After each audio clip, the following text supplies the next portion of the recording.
Welcome, everybody. Good afternoon.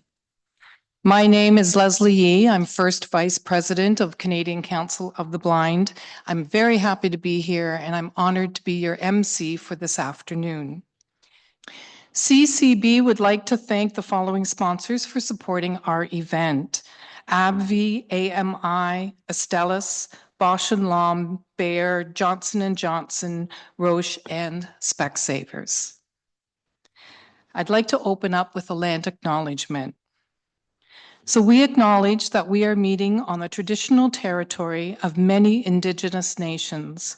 This land, now home to many First Nations, Inuit, and Métis peoples, is covered by Treaty 13 with the Mississaugas of the Credit. As a community committed to inclusion and accessibility, we honor the diverse histories, cultures, and contributions of Indigenous peoples and recognize their enduring relationship with this land. So good afternoon. Thank you all for attending our conference, and thank you to those who are joining us from home. I'm honored to welcome you to this year's Canadian Council of the Blind Conference on World Sight Day. It's a privilege to be here with so many passionate advocates, researchers, professionals, and individuals with lived experience, all united by a shared commitment to improving vision health in Canada. Today's theme, Act Now, Act Together, couldn't be more timely. It's a call to urgency, yes, but also a call to unity. Because when it comes to eye health, accessibility, and mental well-being, no one sector can do it alone. We need collaboration across healthcare, education, policy, and community. And most importantly, we need to center the voices of those who live with vision loss. As someone with lived experience, I can tell you being blind or low vision is not the absence of vision. It's the presence of adaptation, creativity, and resilience. It's learning to navigate a world that wasn't designed with us in mind and still finding ways to thrive, contribute, and lead. It's also knowing that our stories, our insights, and our expertise are not just valuable, they are essential. The Canadian Council of the Blind was founded on that principle. We believe that people who are blind, deafblind, or partially sighted must be at the heart of decision-making, not just consulted, but empowered, not just included, but prioritized. That's why this conference matters. Over the next few hours, we'll hear from leaders in optometry, research, and advocacy. We'll explore the findings of the Canada Eye Care Report 2025, which sheds light on the barriers many Canadians face in accessing care. We'll learn about the importance of early childhood eye exams because catching treatable conditions early can change the trajectory of a child's life. And we'll hear from those who live the realities like Melanie Marsden, whose keynote will remind us that resilience is not just personal, it's political. We'll also reflect on the mental health impacts of vision loss because, let's be honest, losing sight can be isolating, it can be frustrating, and it sure is exhausting. But when we build systems that support mental health, when we create spaces that are accessible and inclusive, we don't just improve outcomes, we restore dignity. And that's what today is about: dignity, equity, action. Let me be clear. We're not here to admire the problem. We are here to solve it, to build partnerships that reflect the diversity of our experiences, to push for policies that prioritize accessibility and equity, to ensure that no one is left behind in Canada's vision health landscape. So let us begin today's conversations. I invite you to listen deeply, to challenge assumptions, to think boldly.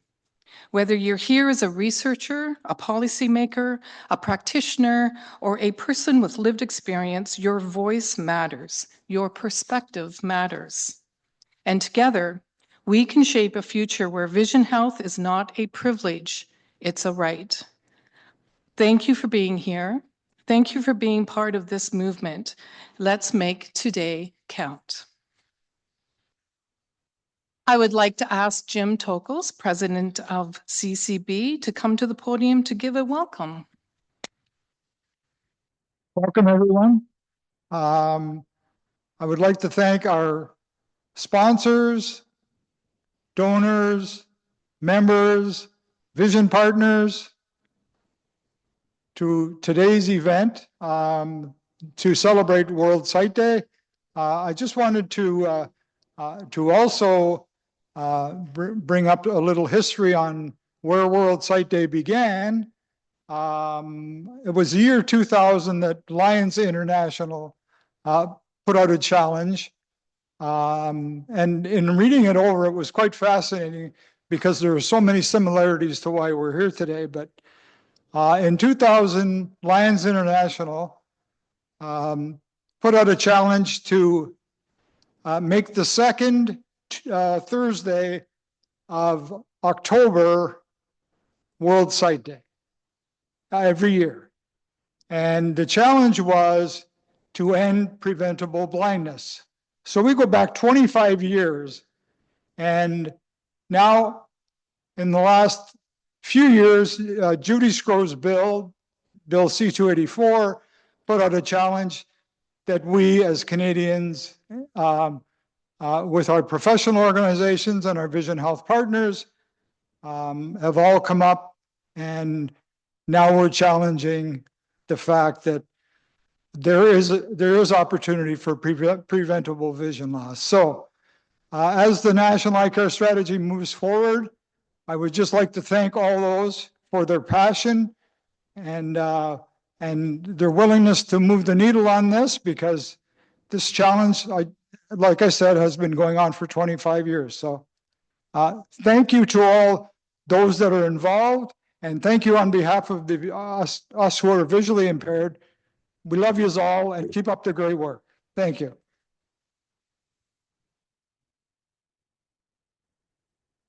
Thank you very much, Jim. Just to let everybody know, after each of our in-person speakers today, there will be time for questions and answers as well.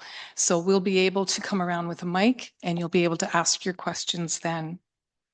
Our first speaker today is Francois Couillard, CEO of Canadian Association of Optometrists, who will give us an update on Bill C-284. Francois could not be with us in person today, but he has sent us a recording which will come up on our screen. So let's take a few minutes to watch. Good day. I would like to thank the Canadian Council of the Blind for the invitation to say a few words. I would have preferred to be with you in person, but I am currently in Boston attending a meeting of the American Academy of Optometrists. I love the theme of your conference, Act Now, Act Together. The Canadian health care system is complex and fragmented. We have 10 provincial health systems, in addition to federal programs for Indigenous populations, immigrants, and the military. Within each of these systems, we have regional disparities.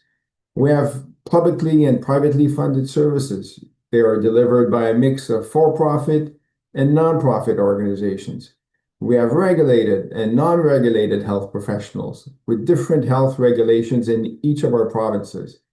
So when groups like this one get together and agree on a common approach to a common problem, we should celebrate. Keeping a unified front in such a diverse environment is impressive. Our coalition, which includes the CCB, CNIB, Opticians of Canada, the Canadian Association of Optometrists, the Canadian Ophthalmological Society, Fighting Blindness Canada, Diabetes Canada, and Vision Loss Rehab Canada, has been active for years to improve vision health in Canada. In the past few years, we have worked closely with MP Judy Sgro to help move Bill C-284 through Parliament quickly and effectively. And now, we're continuing that collaboration to make sure the Canadian eye care strategy contemplated by this bill is as strong and inclusive as it can be. By May 7th, 2026, a full report outlining the national strategy must be tabled in both houses of Parliament. Within 5 years of that report, the Minister of Health will need to provide an update on how effective the strategy has been, what's working, what's not, and what needs to change. We must continue to work united, not only as the report is tabled, but for years beyond.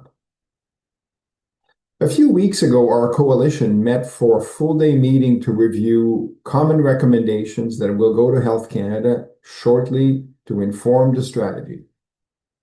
This submission will be the most comprehensive received by Health Canada and should therefore have a lot of weight. More than 833 individuals were engaged in our consultations, including 520 with lived experience. This says a lot of the engagement of our community. 62% of individuals engaged in our consultations are from the lived experience community. Our submission highlights your priorities and aspirations, emphasizing the need for equity, inclusion, and empowerment in the national strategy for eye care. Let's begin with a fundamental principle. Care must be equitable, accessible, and inclusive. To achieve this, we must reduce financial barriers and address geographic disparities that prevent many Canadians from accessing the care they need. It's also essential to establish consistent care and financial support across provinces, because where you live should never determine the quality of care you receive.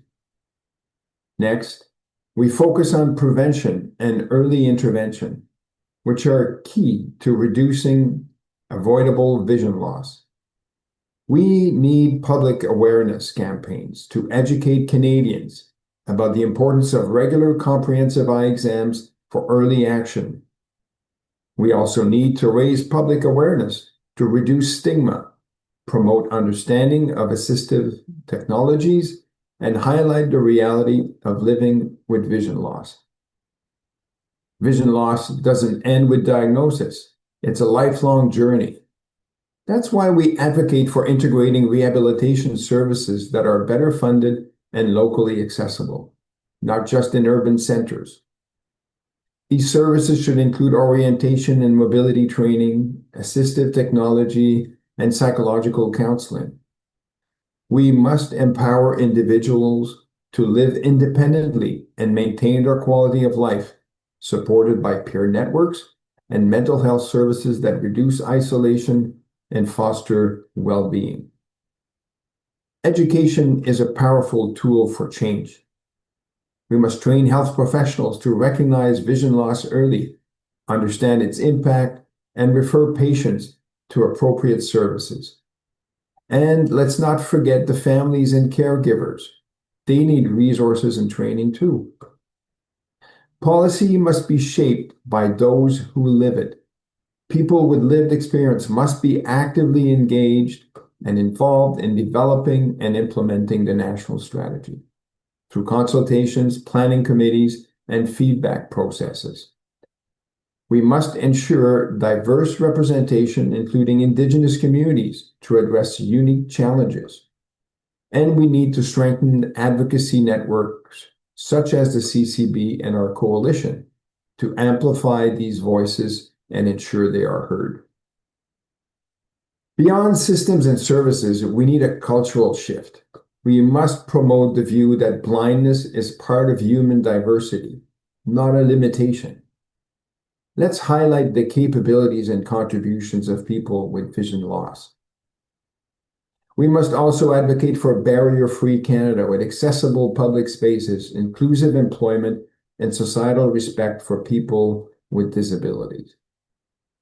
Looking ahead, here's what we hope to achieve.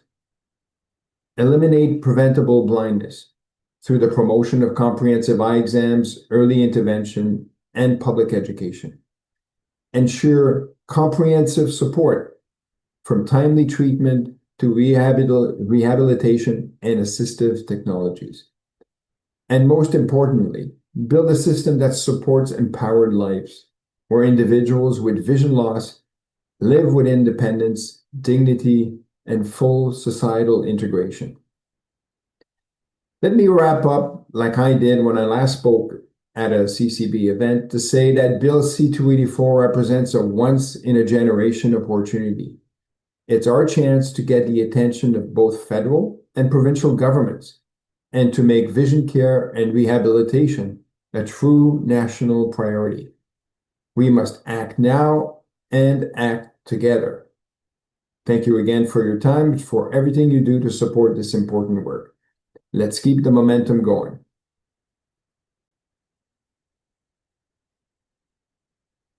So thank you to Francois for sending us that recording. Bill C-284 is such an important bill to watch, be part of its development, and to continue being part of the discussions. So our next speaker is Dr. Haba Manin, Head of Professional Services with Specsavers Canada. Dr. Manin will share findings from the new Canada Eye Care Report 2025. Based on a national survey commissioned by Specsavers, the report explores important issues around access to eye care in Canada. Dr. Manin will discuss Canada's eye care awareness problem, the barriers to accessing care, and why certain groups are most at risk. Please welcome Dr. Manin. Great. Thank you, everyone. It's a real pleasure to be here to celebrate World Sight Day with all of you. I'm more excited to share the Eye Care Report 2025. So vision impairment affects 1.2 million people currently, and more than 8 million Canadians are at risk of getting more sight-threatening conditions. The annual cost of vision loss is approximated to be $33 billion. These are the facts, but they're not the whole picture. What we don't know is why. Why is the vision loss rate so high? How can we reduce avoidable blindness caused by undiagnosed disease? And what prevents Canadians from getting regular eye exams? So we asked Canadians for answers. Specsavers Canada commissioned Agnes Reid Group to survey more than 2,000 adults to find out about their perceptions and attitudes towards eye health and eye care. We looked at barriers that's preventing people from getting regular eye exams, and it focused on factors that influence compliance with the Canadian Association of Optometrists guidelines on frequency of eye exams. We also did in-depth interviews with optometrists to gain their perspectives, but most importantly, it was a collaborative effort. Various organizations contributed, provided their own data and experience, which was great. So thank you. So let's look at some key findings from the survey. These findings provide a great insight on attitudes, behaviors, and perceptions of Canadians towards eye health and eye care. So as an optometrist, this one wasn't as surprising for me, but 1/3 of Canadians are overdue for their eye exams. And 17% said they either never had an eye exam or their last exam was more than 5 years ago. Interestingly, the people who are most at high risk, like children, seniors, and people with diabetes, were least likely to follow the recommended eye exam frequency. 19 years and under, only 15% of those were getting eye exams at regular intervals. 33% of seniors also fell into that bucket, and 40% of people with diabetes were seeing their optometrist on a regular basis.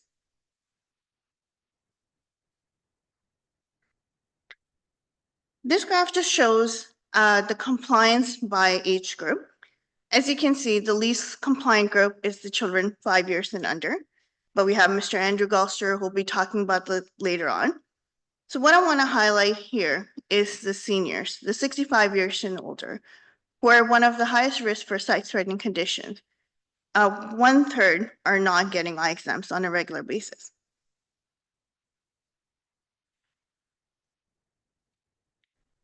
Cost was the single largest barrier to seeing an optometrist, with 51% of Canadians citing that as a concern. The affordability can be categorized into 3 areas. There was a lack of understanding of the provincial coverage. 61% of those who were eligible said either they didn't know they were eligible or thought they weren't. Extended health benefit coverage also came up. 43% didn't have any extended health benefits, and so their concerns around cost was even more escalated. And the last one was a little bit hard for me to hear as an optometrist, but basically people were saying, is the time and money worth to see the optometrist? So their concerns around cost were combined with the value of eye care.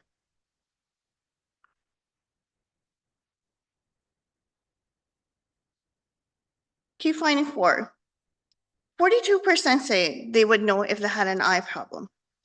And 38% said they would only see an optometrist if their vision began to change. And this perception was even more prominent in people with diabetes and seniors. And lastly, myopia or nearsightedness is on the rise, but public awareness is not. Only 18% said they knew that myopia was on the rise. And only 10% understood the link between myopia and increased risk for eye conditions like myopic maculopathy and retinal detachment. Now let's look at some barriers of what's preventing Canadians from seeing their optometrist. This graph just shows the statements and the agreement levels that each person reported. So as you can see, the barriers can be broken down into 3 categories: affordability, accessibility, and awareness. We'll start with accessibility. Although majority of respondents said they're able to see an optometrist when needed, it was a challenge for some groups. We know there is an uneven distribution of optometrists between urban areas and rural areas, so definitely those in more remote areas had a concern. 11% cited transportation as being a challenge, and 1 in 4 Canadians found eye exams to be uncomfortable. There was also an increased challenge for Indigenous communities, with 49% of children who've never had an eye exam. And of those, 74% were found to need glasses.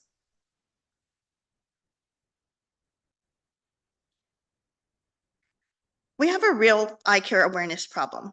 Many Canadians are unaware of the importance of routine eye exams and the role optometrists play in preserving their vision and eye health. Like I mentioned earlier, 42% said they would know if they had an eye problem, but many eye conditions can progress without any symptoms. Interestingly, there was also a lack of new technology available, like OCTs, with only 28% being aware of an OCT, although becoming a very common practice in optometric care to use OCT and a standard practice for many conditions. And the most surprising result for me was the lack of awareness of provincial coverage, but I'll come back to that one.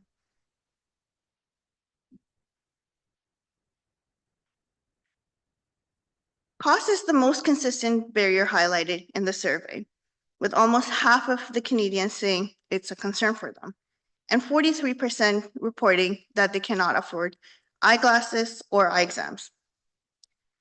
Extended health insurance also came up as a barrier. We found that who had extended health coverage were more compliant with getting regular eye exams, with 76% of getting regular eye exam. That compliance dropped to 59% with those who didn't have health coverage. This is interesting to know because we know with retirement, extended health coverage can decline significantly. So seniors with increased risk of sight conditions have the least financial support.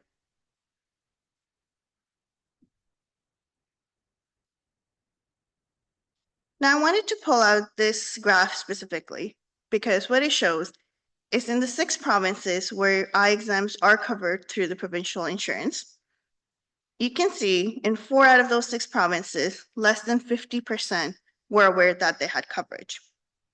Ontario did really well at 62%, which was great.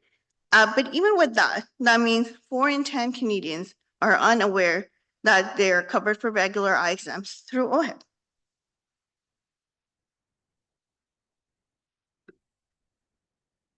This is an interesting note because 48% cited lack of provincial coverage as being a barrier. But what we need to understand, is it the lack of coverage or is it the lack of awareness of that coverage? So what this survey highlights is a turbulent cycle. Limited awareness leads to undervalue of eye care, cost keeps them away, and the lack of engagement only deepens the misconceptions about what optometry truly offers. So what can we do?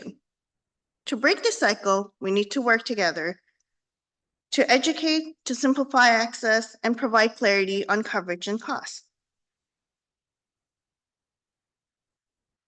We know there is an awareness of eye care issue. Beyond public education campaigns, there's a need to capture the hearts and minds of Canadians, and our optometrists are in a great position to do that.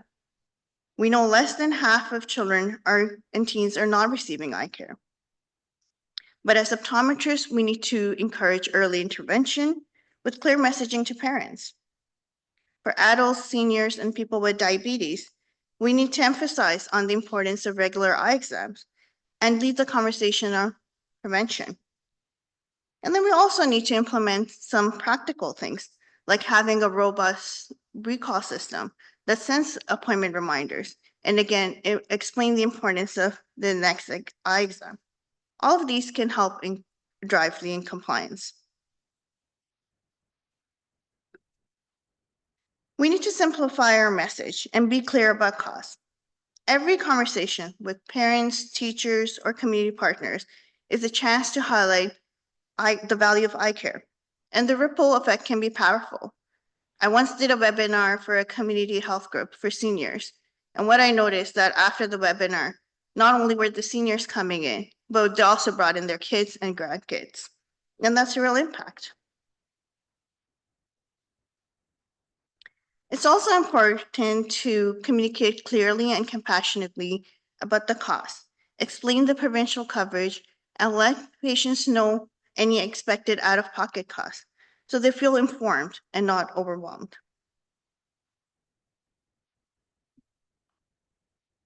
And most importantly, we need to work together to build strong relationships with caregivers, family doctors, and community partners. We can boost awareness and build lasting relationships and build trust in optometry. For example, sending a simple ocular report to the patient's family doctor or ophthalmologist can strengthen the continuity of care. It also emphasizes on the importance, the medical value of eye exams, and reinforces the optometrist's role as a trusted partner in the healthcare team. I understand in clinic we have limited time to reinforce a lot of vital information for the patient, but by collaborating with trusted resources like the Canadian Council of the Blind, we can make sure our patients have the right resources and support. And that will also help encourage coming back for follow-ups. Research is also very important. We know research helps prevent vision loss, and partnering with groups like Fighting Blindness Canada has led to many breakthrough therapies like gene therapy and treatments for macular degeneration. And what that allows us as optometrists and ophthalmologists to do is deliver better care for our patients. So what's next? The Canada Eye Care Report comes at a pivotal point, as the National Eye Strategy is shaping the way and improving access to eye care. This report shines light on crucial issues and the urgent need to prevent avoidable blindness.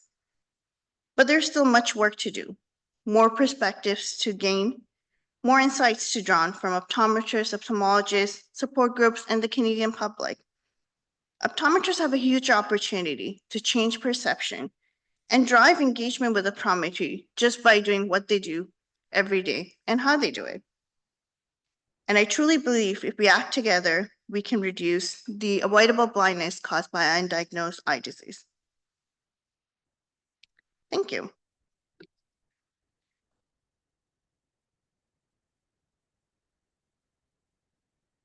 You can read the full report by scanning the QR code. We also have some physical hard copies if you like.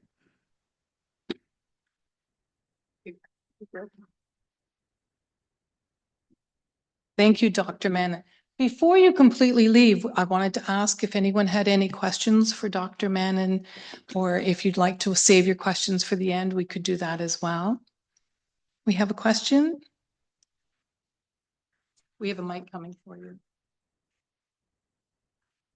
Thank you for your report, Dr. Mann. Regarding provincial coverage, just so I'm clear, that covered the basic, I have a RP, so whenever I visit my doctor, about 50% I have to pay myself because there is a picture taken. And is that correct, or am I in kind of, there is more to know about it? Provincial coverage is very interesting because it varies by the province you're in and varies greatly. So it would depend on which province you're in, what conditions you have, if it's considered progressive or not. And certain imaging and additional testing is not covered. So it really varies by the province. Thank you. Well,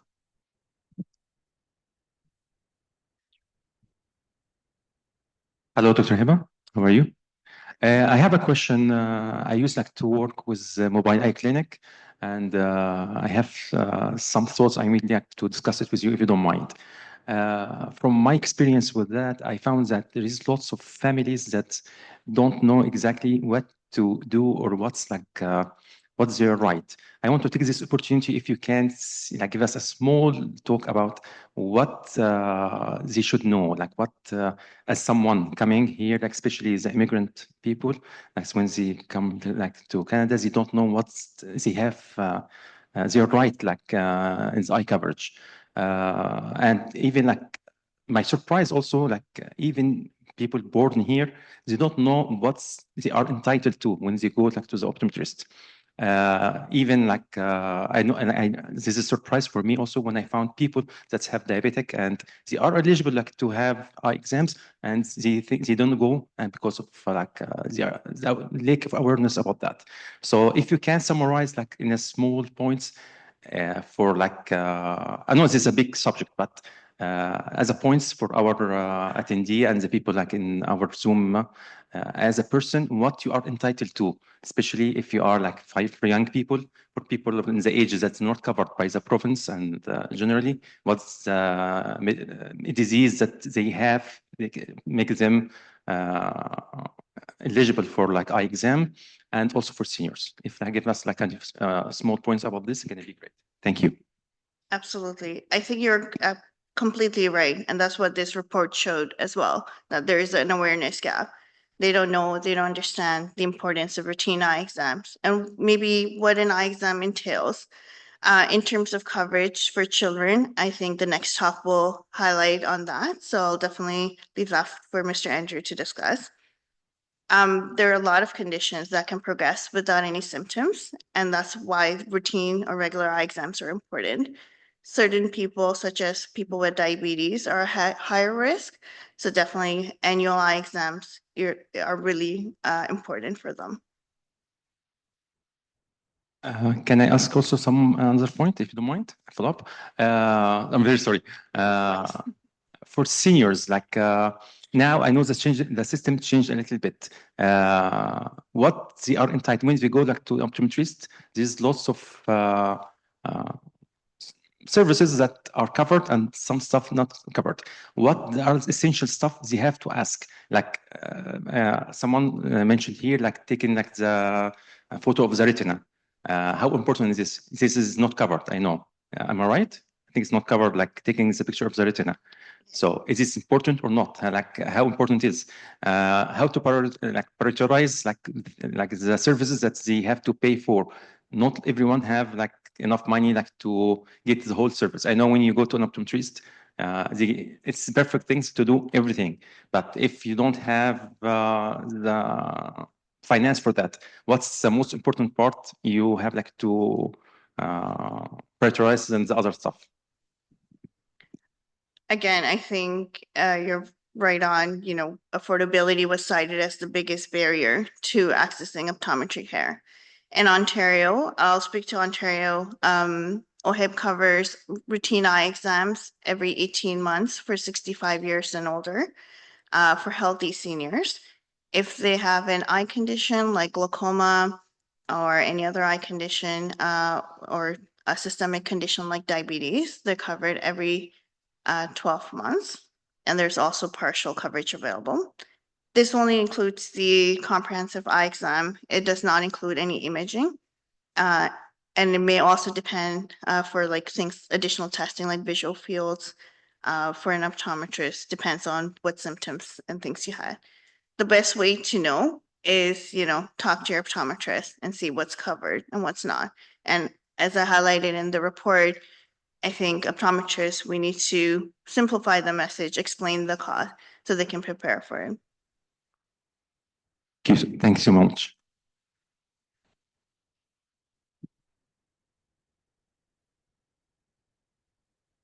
Hi. Through the mobile eye clinics, Mohammed Witten did them along with everybody else. I'm still working on that. But one of the things that we found that was really consequential was that when we went to seniors' homes, they appreciated it because people couldn't get out. And to take somebody to an optometrist or to get an eye exam, they probably had to take that person, somebody else had to drive them. It was so many hours of time.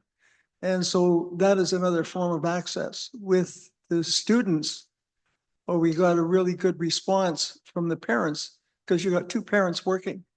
And the access to the, how would you say, to care and exams is hard to get. It's not like you can call up and you fit it into the kids, but the parents need to get off and do it. Any thoughts on how these types of issues of accessibility can be addressed in the future? Absolutely. Again, the report showed, 11% cited transportation as being an issue. If you're in remote or rural areas, that was a barrier. Children, like you said, parents either don't have time and don't understand the importance of having eye exams. So I think it's a huge question, and Mobile Eye Clinic is a great example, a great initiative.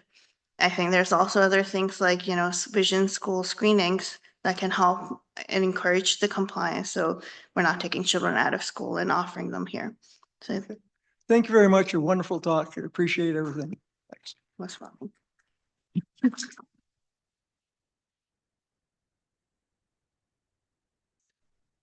Hello, Juan Pernia.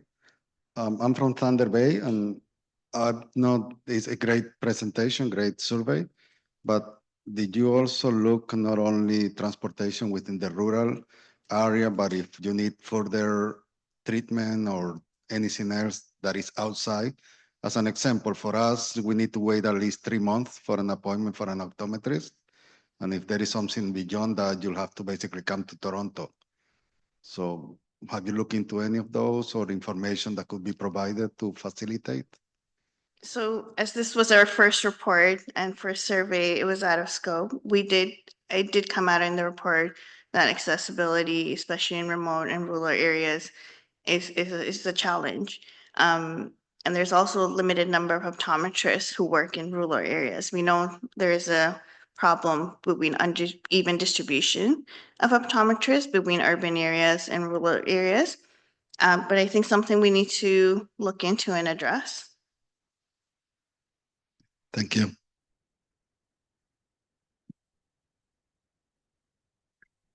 Dr. Mannon, that was a great presentation, and thank you, Specsavers, as well. We covered a lot. So my biggest question would be from your professional experience as an optometrist, but also from the report. What is your biggest takeaway or your biggest message to optometrists, and maybe just for my own sake, for optometrists specifically in Ontario?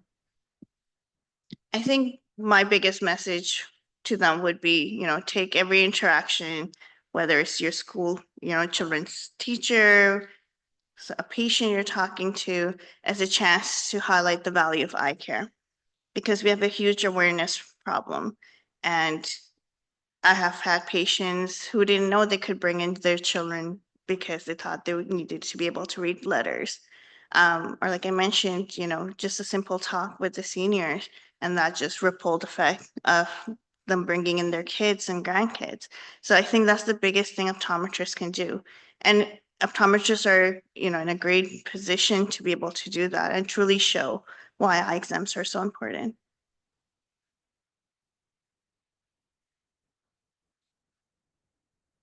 Yay. Thank you. Thank you. So thank you very much, Dr. Menon, for sharing this very important report with us today on World Sight Day.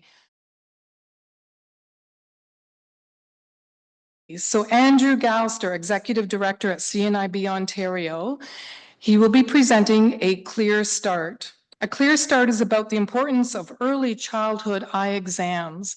It highlights the medical urgency of diagnosing treatable conditions early, the link between vision and long-term educational and employment outcomes, and offers a practical roadmap to improve uptake through health and education systems. And I'll just remind everybody, we will do questions and answers for Andrew after as well. So thank you, and let us welcome Andrew. Thank you so much. We'll do questions. We'll have to see about the answers part. I'll do my best. Thanks for having me today. I know I missed a little bit at the beginning, but very excited to be here now for the rest of this conference. And thank you for having me do some speaking on this topic that's very important to us at CNIB. For those of you who don't know CNIB, actually, could you do a show of hands? How many people do not know of CNIB? Oh, perfect. Then I'll skip that part. Great. So we've been around for over 100 years, serving the sight loss community in various forms and fashions throughout that time. I've always enjoyed a close relationship with CCB, and I will say, continue to enjoy a close and fruitful relationship together. And yeah, just very honored to be able to share this stage with those of you who've been involved today already, and especially, yeah, just with the folks that are part of the CCB. I feel it's a real privilege to be here. So. As Leslie started to hint towards, one of CNIB's strategic priorities right now is in identifying and supporting children with early eye exams. Today, I'm going to speak a little bit about the importance of that, why it matters, and some of the impact that we can have through this work. When we think about what a child needs to thrive in school, often we go to the checklist that's in our mind. If you have children, you've been there packing the backpack for the first day of school. You're thinking about pencils, you're thinking about indoor shoes, you're thinking maybe a lunchbox. But how many of us think about getting our eyes checked and our children's eyes checked prior to them starting school? The statistics might be shocking. In Ontario, despite OHIP covering children's eye exams for children under 19 years of age, uptake remains alarmingly low. So only 7% of 4-year-olds and 8% of 5-year-olds had a comprehensive eye exam in 2023. The age 4 and 5 is prior to starting school, depending where you land in the calendar.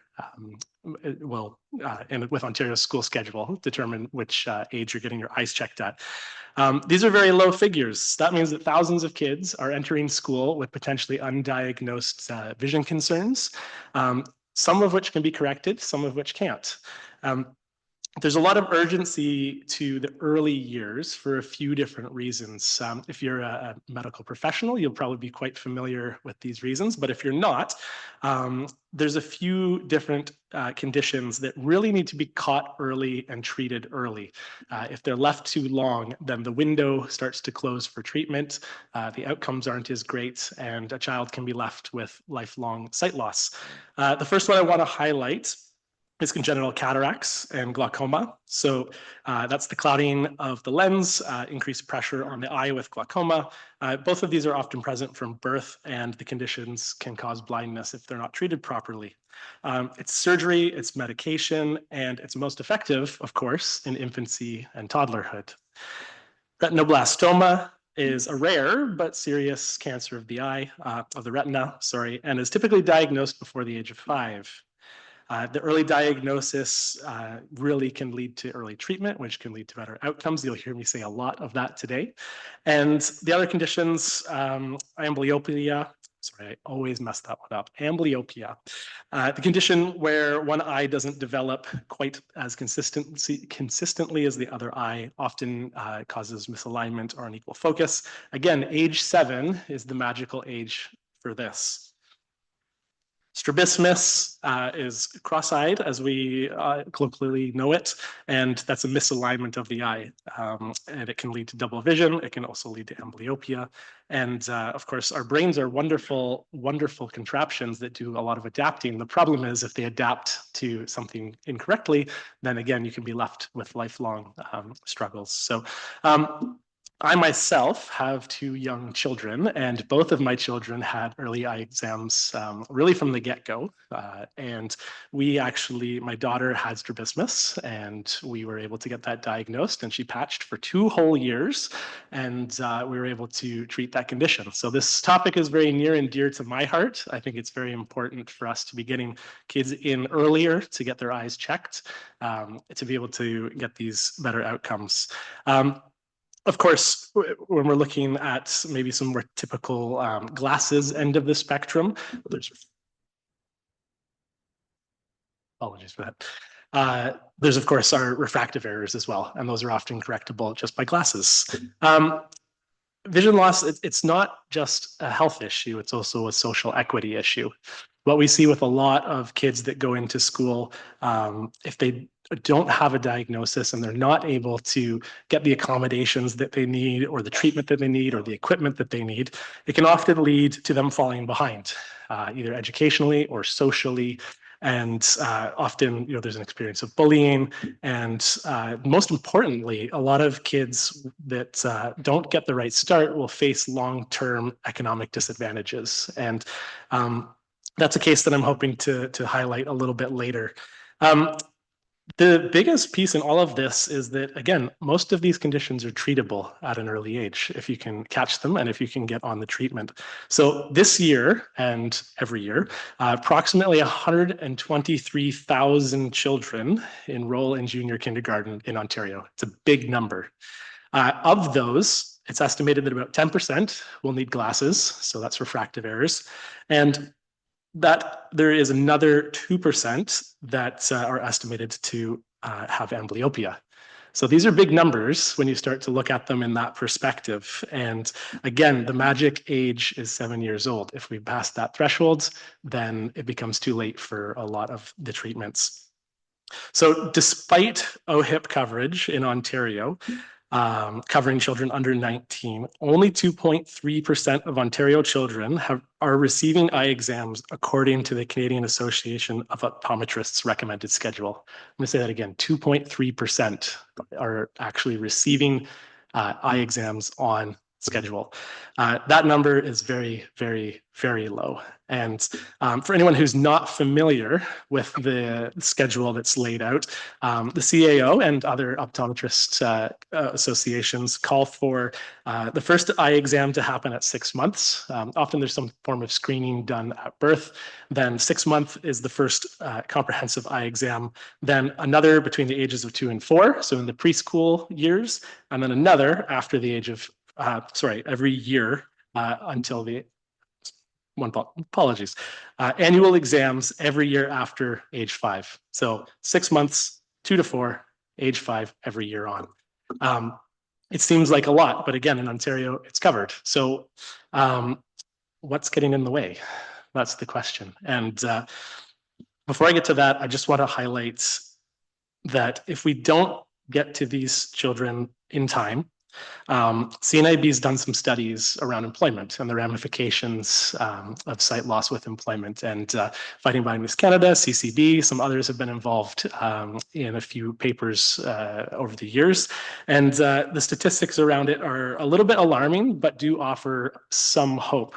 So overall, high school graduation rate for individuals with sight loss is about 75%.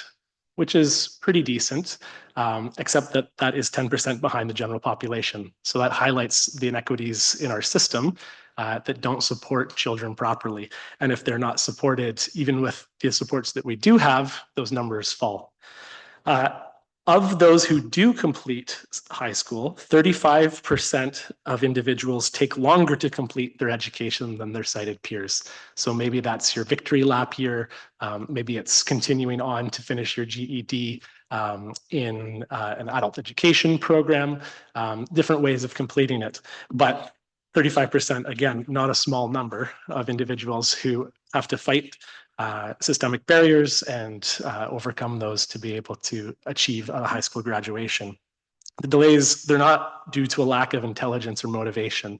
One of the great privileges I have in my role with CNIB is I get to meet a lot of community members. And I can tell you, I've never met a more motivated and intelligent group of individuals as our clients. The folks that walk through our door are bound and determined every day to get out there and conquer the world. And it's one of the best parts of this job is being able to meet those individuals and hear their stories. But of course, I think we're all familiar with systemic barriers, lack of early diagnosis, and of course, insufficient supports that contribute to those lower numbers of high school graduates. The big problem there is that education is a key predictor of future employment and of quality of life in our community. And from the CNIB levels of employment study in 2021, it was revealed that only 31% of working age Canadians with sight loss are employed full-time. That number is low. It's low. And again, there's more systemic barriers. It's not all related to education, but education is one of the keys. Something else that we found in that study was that those with sight loss who hold a university degree are twice as likely to be employed as those who don't. It's a very interesting figure. So it highlights the importance of education. Those with a graduate degree, it was 2.5 times likely. So very important to be able to set that up for success. And obviously you can't get your university degree unless you have got your GED, which you can't get unless you get a good start in school. So it all flows from those very early years all the way through to employment and therefore well-being in life. Setting our kids up for success means identifying, treating if possible, and making sure that if a condition's not treatable or not correctable, that they receive the supports that they need in the classroom. In some ways, the solution is easy. The CAO already outlined it for us. It's those 6-month preschool and early years eye exams. So 6 months, 2 to 4 age, and every year after 5.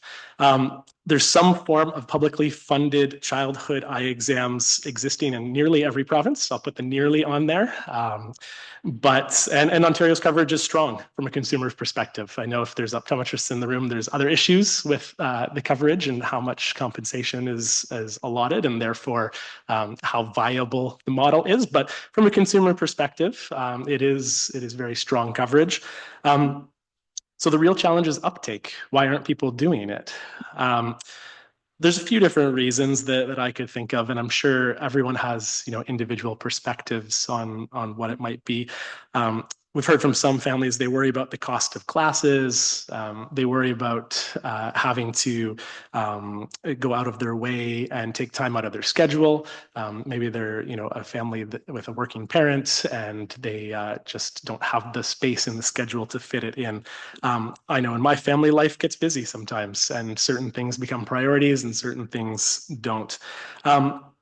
There's things that we have that address this. So the ICI Care program is one avenue that we can look at for getting glasses on, or lowering the cost of glasses so that people can not have that as a barrier.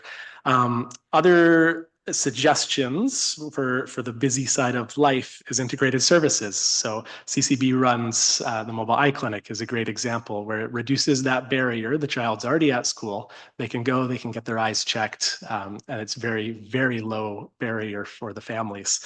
So how can we increase uptake? There's great programs out there. How do we get people in there more?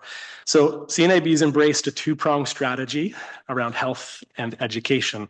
The reason we are going after those two sides is that in the early years, it's really about health. The health systems, we're targeting the 6-month eye exam and asking health to really look at that end of the equation. With the education system, we're asking them to look at the preschool and the later years. It's tricky, and I think this is part of the problem, is that it's kind of two different spheres that this problem lies in. And if anybody's worked with government, you know, if there's one foot on each side, no steps are taken. So we're hoping to help facilitate those steps with government. And really, for the health system, we're emphasizing the importance of, first of all, the screenings at birth, and then providing handouts to parents, delivering physicians, OBGYNs, midwives, whoever their care provider might be, to incorporate it into their informed choice discussions with their patients. Make it part of what we talk about. We talk about hearing loss quite often at birth. And in fact, there's even the child-infant hearing screening program that is an automatic referral. Your child is born, you're automatically referred, you go to this program.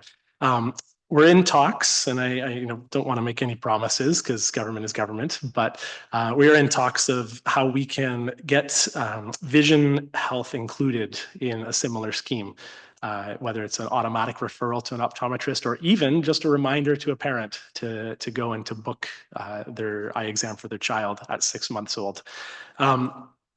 The other side that we've explored is adding eye exams to digital health records. So we explored, for those of you who are old enough, the little yellow card that we all used to get for vaccination. The little yellow card is not so much any longer. It's all being digitized. So having some conversations with Can Immunize around whether it's feasible to include eye exams in that space as well as an object check mark to be done as part of your health. Within the education system, so that's targeting the 2 to 4 year and the 5+ year exams, it's a very simple approach. We'd like eye exams included in school registration checklists. When your child is going for the first time, I don't know about you, but I received a lovely email from my school saying, make sure that your child has the following. And it was a nice long list. But absent from that list was a vision check. And if we can get that added there, again, it's nudging, it's moving the needle. It's not prescriptive. It's not telling people they have to, but it's informing them that it's important and making sure that they understand that this is something that's important to their child's success. Likewise, in any sort of back to school materials in subsequent years, including it on that checklist. And then the should we call it more controversial element of looking at the more outdated school screening models and using or repurposing some of those funds to promote comprehensive eye exams. So this is a conversation that we've been at the table with the Ministry of Education around. Right now, there is school screening programs that happen sporadically throughout the province. I will say it's not really a consistent, concerted effort, but we're hoping to influence those a little bit as well. And we've got some great studies that came out recently that emphasize the importance of a comprehensive eye exam over screening, if and where possible. So we're hoping to influence in that direction. So I'm going to issue a challenge to all of you, which is a call to action.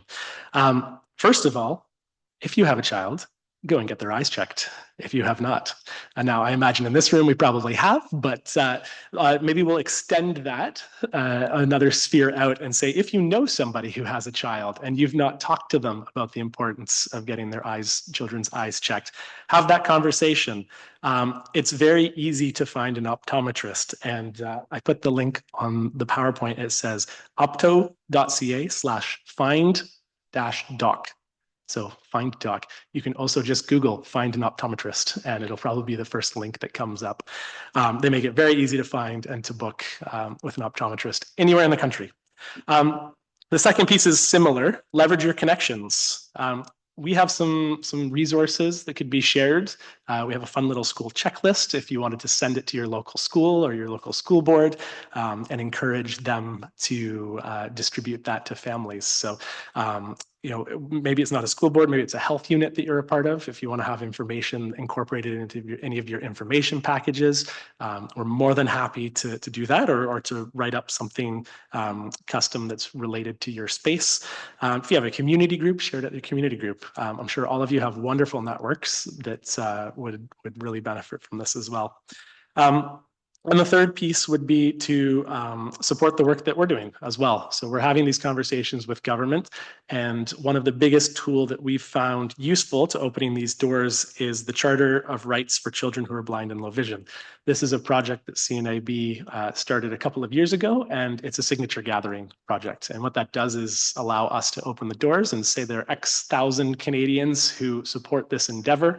It talks about the rights that children have when it comes to education and when it comes to healthcare, and really centers in on our community. I know this talk so far has looked at kind of eye care broadly, but really, CNIB's stake in this game is we want to identify children who have uncorrectable sight loss at an early age, so that we can get involved with the schools, we can get involved with any healthcare that needs to be steered along the way, because I'm sure for those of you from the community, you've got lots of stories of people who misunderstand or maybe have good intentions, but don't necessarily follow through well. So we want to make sure that we're able to support and be at the table where we can, when we can, and as we're wanted. So if you've not signed that charter, go give it a read and sign it. The QR code's on the screen behind me, and you can add your voice to that endeavor.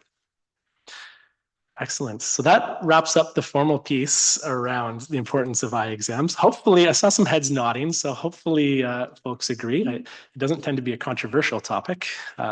Most people want our children to thrive. So we'll open the floor to questions, and I will attempt to give answers. Yes. That was non-optometrists in the community. We always find it really difficult to actually engage with the schools to be able to go in and have a conversation. Have a conversation with the schools to be able to go in and have the conversations with the students, or be able to give like paperwork that they can hand out to their families. Is there a way that we can work together with CNIB or reach out to you guys to be able to get any form of documentation or something that we can be of assistance with in this mission? Yeah, absolutely. So the question is, it can be hard to get into schools, and how do we do that better together? I will echo what you say. Schools do tend to be fairly how do the youth say it, cagey, about letting people through the doors. We've certainly experienced that as well. Even with a big name like CNIB, it can be hard to get through that door. One strategy that was discussed amongst my team, and Stephen Ondricks here from my Strategic Leadership Council, and one idea that was brought forward that we've seen a little bit of traction with, and we're still kind of testing it out, is parent councils. Parent councils are often a great way into a school that allows you, how do I say this in a above board ways, to somewhat bypass certain politics of the school board. If the parents want it and it's their council, they can deliver it. So a good strategy would be to find who's on the parent council, and often the school website will list it, or you can call the school and they'll tell you, and then you can get a hold of that person. And if it's a parent-led initiative, not only is it grassroots and you've got the attention of the parents, but also it's how you can get through the door. So yeah. Yeah, no worries. Great. Any other questions? Yeah, you can do another one if no one else. So I know I used to work in England, in the UK, and they used to have another council that used to also support similar initiatives. They had like tear sheets and things like that they would hand out with membership to the optometrists in the community. Do you guys have anything like that accessible, or do you guys? Not offhand. Oh, okay. But we could talk. Yeah. Thank you. Yeah. Thank you.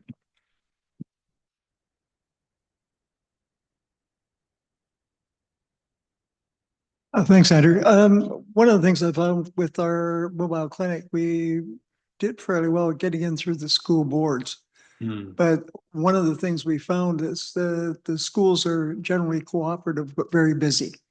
So your parent idea is probably good, but still trying to get through that maze of different things. But I think those are all good initiatives, and we just need to keep trying each one to get the message across. But thank you. Yeah, that's the number one comment we come up against anytime we talk to a school. And again, if you have a child in school, they're extremely busy.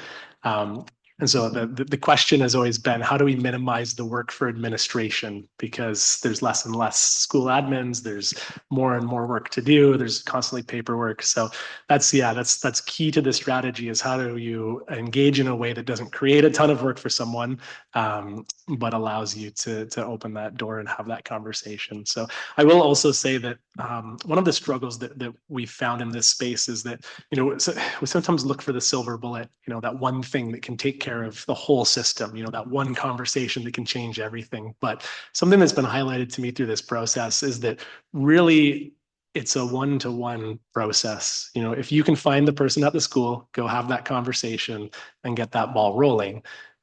That's how you can start to change your community. And, we can do it one by one, and it doesn't necessarily have to come from the top. The government's not going to mandate that this is something that goes on everything, but how do we, get through and kind of bring that, local neighborhood level involvement to it? I think that's a pretty effective strategy too. So yeah, I appreciate that insight, Jim.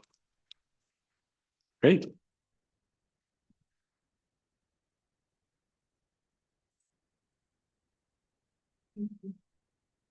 So thank you very much, Andrew, for sharing with us the importance of early childhood exams.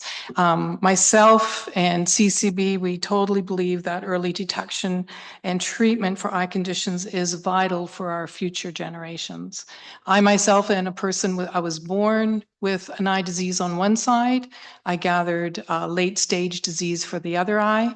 So I really understand the value as a child. I was 11 months old with my first pair of glasses. And the only reason I got that, to be honest with you, was through stubbornness from my mom. She knew I had something wrong, and it was through her perseverance that she was able to find at that time. It was 60 some years ago.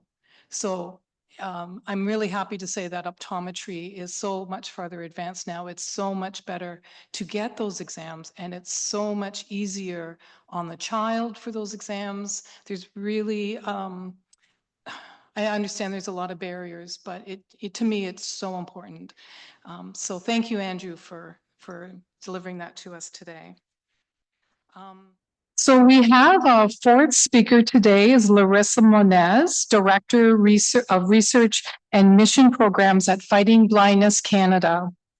Larissa will be presenting innovative therapies in vision science, advances, challenges, and opportunities, exploring emerging treatments such as gene therapy, cell replacement, optogenics, and retinal prothesis, as well as the challenges of regulation, long-term safety, cost, and access.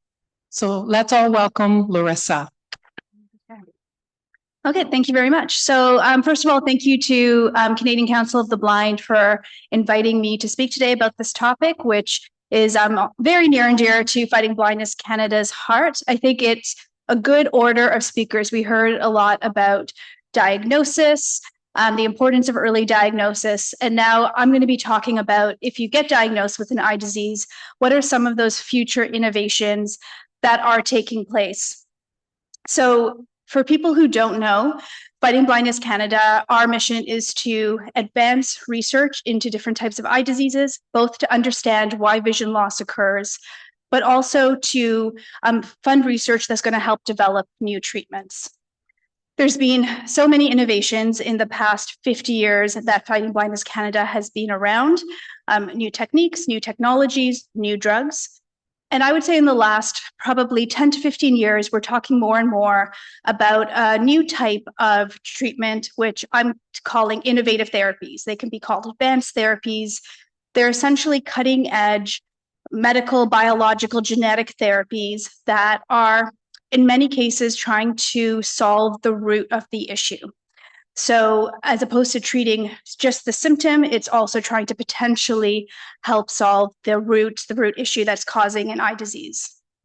One of the first innovative therapies for a blinding eye disease was Luxturna, which is a gene therapy, and that's specifically for individuals who have a specific mutation called RPE65, and that causes retinitis pigmentosa or Leber congenital amaurosis. This was a huge milestone, I would say, for the ophthalmology community, but just generally, it was actually the first gene replacement therapy that was approved in Canada, sort of full stop. So it really shows the potential for new therapies coming to market. However, since it was approved by Health Canada in 2020, we haven't seen any more of these types of therapies being approved yet. So we also know there are challenges that we, as a sort of whole system, have to try to address so that more treatments can make it to Canadians. So for this session, I'm going to separate it into two parts. For the first part, I'm going to talk at a high level about what are some of these different innovative therapies, what are they, who are they for, and then I will move to the second part, which is talking about some of the broader challenges within the ecosystem, as well as opportunities that different stakeholders are already starting to work on. So I'm going to start with genetic therapy. So I already mentioned one of them called Luxturna. There are many different types of therapies that fall under this umbrella. The first that I think is the most common and that we think of first are gene replacement or editing therapies. So this is where we are trying to replace or correct a faulty gene. You have a similar version, which is called RNA editing therapies, where we're trying to correct or change RNA, and that leads to changes in protein expression. A lot of these therapies are often one-time treatments, but they aren't always. Sometimes they will be taken repeatedly. And right now, in most cases, these are for diseases with a genetic cause. For instance, inherited retinal diseases like retinitis pigmentosa. So we're trying to fix the problem that is underlying the disease. Most of these therapies are trying to stop or slow disease progression. They usually will not be a full cure, and they will, in most cases, not be able to restore sight that has already been lost, although there are some exceptions. And as I mentioned, we have one approved therapy, Luxturna, but there's many, many more in phase 1, 2, and 3 clinical trials. Another type of genetic therapy, I actually had to try to find a term for this, but I'm calling it gene augmentation. So these are types of therapies where we're trying to add in new genes into different cell types that can serve therapeutic functions. So for instance, some clinical trials are taking place right now, trying to add in a gene to code for sort of anti-VEGF, which is the treatment that treats wet AMD, so that your cells can produce this drug that they don't normally produce. Or you're trying to put in genes that can improve cell survival or cell health. So you're using a genetic way to almost create little gene factories that are producing good things for the cell to help them survive more. So again, these types of therapies can stop or slow disease progression. We're seeing phase 1, 2, 3 clinical trials for inherited retinal diseases, as well as age-related macular degeneration. And we have some preclinical work for glaucoma, because glaucoma impacts a part of the eye called the optic nerve, which traditionally has been a little bit harder to treat, as we'll see as we continue talking. There aren't as many of these innovative treatments at the clinical trial stage yet for glaucoma. So thinking about genetic therapies broadly, some of the challenges that I would, at a research level, we're seeing is, how do you deliver these genetic therapies to the cell? Are you getting it to the right place? So is it specific, the way you're delivering it? Are you getting efficient delivery? But also, a lot of these treatments are supposed to be one-time treatments, but are they durable? So are they staying in the cell once they have been delivered? And of course, with every treatment, safety is a big concern. A lot of genetic therapies use viral vectors as essentially the delivery mechanism, and viruses can lead to inflammation. So a lot of work taking place to make sure that we understand what is happening with these therapies. The second type of therapy I wanted to mention is cell therapy. So the cell therapy, again, a really broad umbrella term where any sort of therapy that is using human cells to treat, repair, or replace damaged cells. The one that we talk about the most at Fighting Blindness Canada is cell replacement or stem cell therapy. So this is a type of cell therapy where you are using stem cells. So stem cells are pluripotent cells. That means they're a type of cell in the body which are essentially embryonic in nature.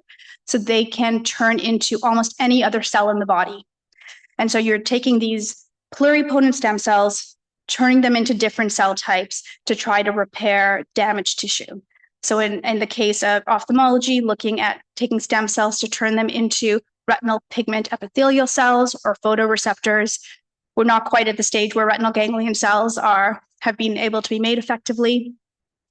But this is an up and coming area. It's not as far advanced as genetic therapies, but we do have phase 1 and 2 clinical trials, both in the dry AMD space, as well as in the inherited retinal disease space for photoreceptors. And some of the challenges for cell therapy is around cell production. So it's hard to make different types of cells in the body. Some cells are harder to make than others. So that's one big challenge. Another one is because you're putting in cells that aren't your own cells, you have issues of immune rejection, and then also cell integration. The retina especially is an extremely complicated part of the body. And so you can replace cells in the retina, but can they survive? Are they going to be forming the right connections so that we are able to restore sight? Those are some of the big questions that scientists are talking about right now. We also have optogenetics. This can be considered another type of genetic therapy, but because it plays such a big role in the vision space, I'm going to talk about it as a separate category.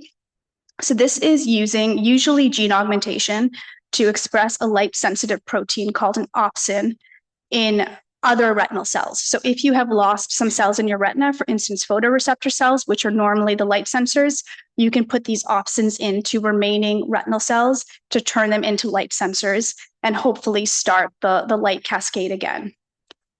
Optogenetics, as well as stem cell therapies, they're more for advanced retinal degeneration. So if you've already lost a lot of your sight, they are considered restorative in nature. So trying to bring back some vision, probably not all of your vision at this point, but at least some vision or light sensitivity. And in the optogenetic space, we have trials from phase 1 to phase 3 in clinical testing. Some of the challenges right now with optogenetics is that we currently only have really modest vision recovery from these techniques, and often you need external devices to amplify the light signal. So they aren't sort of standalone technologies. And the final technology I'm going to talk about is visual prostheses. They're sometimes called bionic eyes or retinal implants. And these are electronic implants that are placed at different parts of the eye. So they can be placed on the retina, they can be placed on the retinal ganglion cell. They can actually also be placed in the brain on the visual cortex. And they will respond to light signals from outside, and they will start a light signal. So again, these are for individuals who have lost a lot of vision already, so advanced retinal degeneration, and you're trying to replace those light sensing cells and start to create light signals again. There was a device that was approved in Canada and Ontario was approved for retinitis pigmentosa called the Argus 2, but the company has withdrawn it. And so currently there's nothing approved yet. And next generation models are in development and clinical trials. And some of the challenges right now are around the resolution, because the resolution is only as good as essentially the chip that is built. I'm not an electrical engineer, so I don't understand the specifics of that, but we're still working on improving the resolution. So what the device gives back is more like functional vision versus ability to see light, which is currently where it stands right now. And then anytime you have a piece of hardware, you have to worry about the durability of it, the fact that it's a permanent implant in the body. So that was a bit of a whistle-stop tour through innovative treatments. And I'm going to talk more about ecosystem challenges, but I'm going to just do a little plug for if you are interested in any of these topics and want more information. That's what Fighting Blindness Canada does. We have resources on our website, we have education events, we have a health information line, and a monthly newsletter. And for anybody specifically interested in stem cell therapy, we are going to be hosting a in-person and online event on November 8th in this room with Dr. David Gam, who actually helped pioneer the first photoreceptor stem cell therapy, which has just moved into clinical trials this last year. So it's going to be a really exciting session. So invite everybody to join us. So moving on to sort of the broader issues of ecosystem challenges, but also opportunities. I think it was clear from I hope it was clear from what I showed you that there's many, many exciting, innovative treatments coming, and every single one of those treatments is being tested in clinical trials. And even a few months ago, I wouldn't have been able to say this. So it really is rapidly increasing our ability to bring new treatments to patients. However, the number of approved therapies is still lagging behind. I have a little graph on my slide, and basically it shows year on year the number of gene and cell therapy studies that are being started. And you can, if you can see a graph, it's sort of at a right-hand angle, and every year there's more and more and more of them. But the number of approved therapies is still quite small. And so I wanted to talk a little bit about why this might be. Of course, there's the natural cycle of drug development. I think the stat is about 1 in 10 of every drugs that starts at a phase 1 clinical trial actually makes it to approval. So that is a low number, and that is just the reality of doing research and science. But on top of that, there are a number of ecosystem challenges because the development system, the regulatory system, our healthcare systems haven't necessarily been built with these innovative therapies in mind. They were really built for more small molecule drugs, which are very different in the way they are developed and delivered. And so we come to a number of the sort of broader challenges that as a community, we are trying to address in order to bring treatments to Canadians faster. So I'll talk briefly about each of these: clinical trials and the challenges of smaller or rare disease populations, manufacturing and surgical infrastructure, regulatory harmonization, long-term safety and efficacy, and then cost reimbursement and access. So starting with clinical trials, not always, but very often these innovative therapies are targeting smaller populations, often rare disease populations. And so because of that, it's often very hard to identify patients to participate in clinical trials. It can be very costly. But also there, in some cases, can be so few patients globally that even conducting a random clinical trial, randomized control trial, isn't always possible or ethical. So those are some of the challenges in that space. There's also a lot of conversations about endpoints.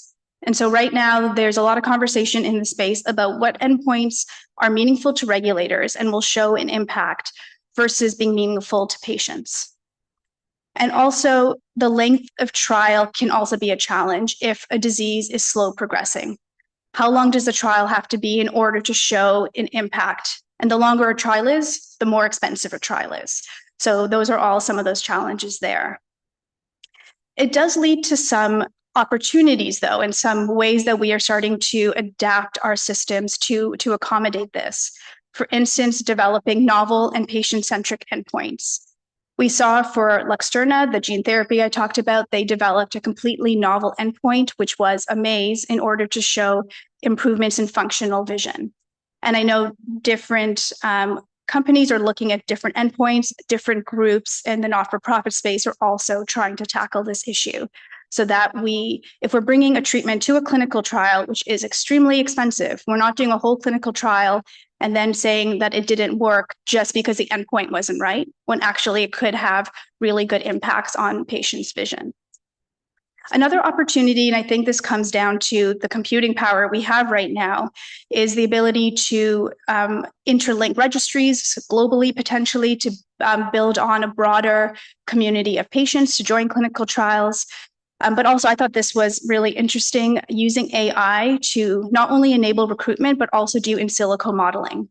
So using AI models to either, if you've got a really small rare disease population, you can bulk up your placebo group with virtual patients so that you don't have to have as many non-treated patients, or even do fully in silico clinical trials as a starting point before moving into in-human clinical trial setting.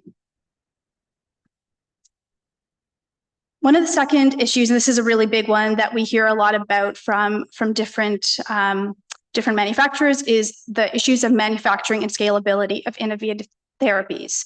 So for many of these therapies, there is a lot of biological complexity, a lot of biological specimens at play. So that means that it is very hard to manufacture them. There can be variability at play, and also you have to be extremely, extremely careful about quality control.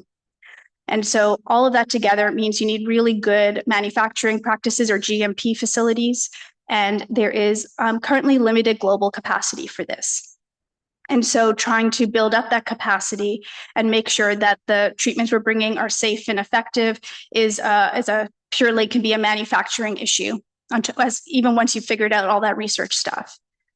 It also leads to extremely complex supply chains. Some of these therapies, for instance, a stem cell therapy has to be stored at -30 degrees.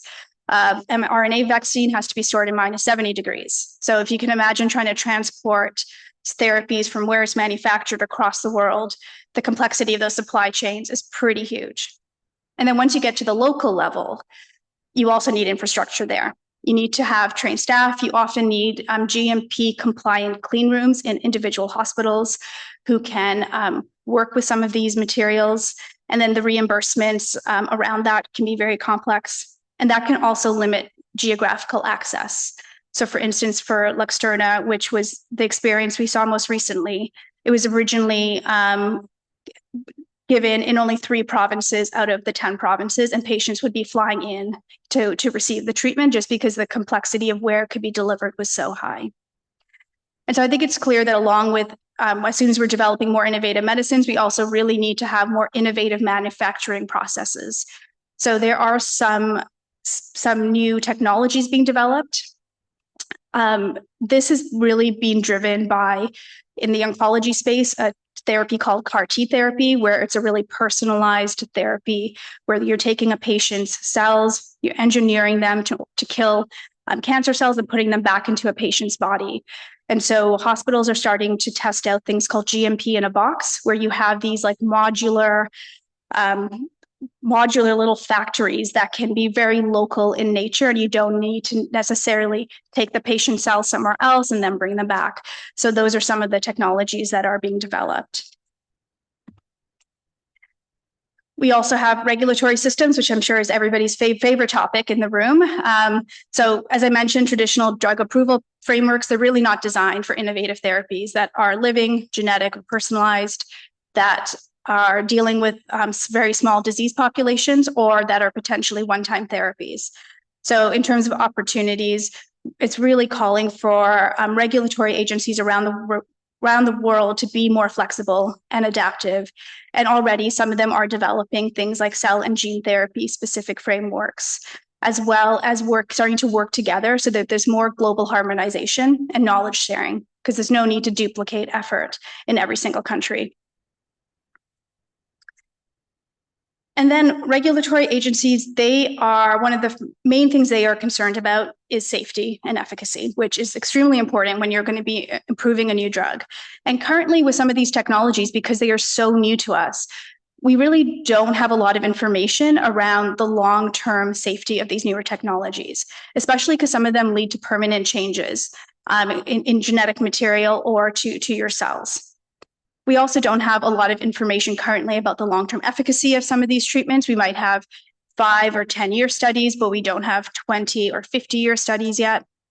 And that also leads to a lot of questions about if somebody receives one of these innovative treatments, are you able to retreat them, or are they eligible for new treatments that might come on the market? What does that mean? We don't actually necessarily know how these work together.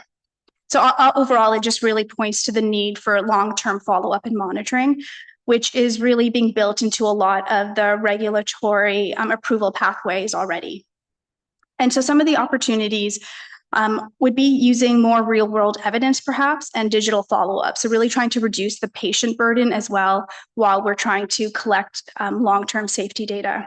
And of course, there's ongoing research trying to make treatments more effective, but also trying to understand immune responses to some of these treatments so that retreatment or combination treatments can be more possible in the future.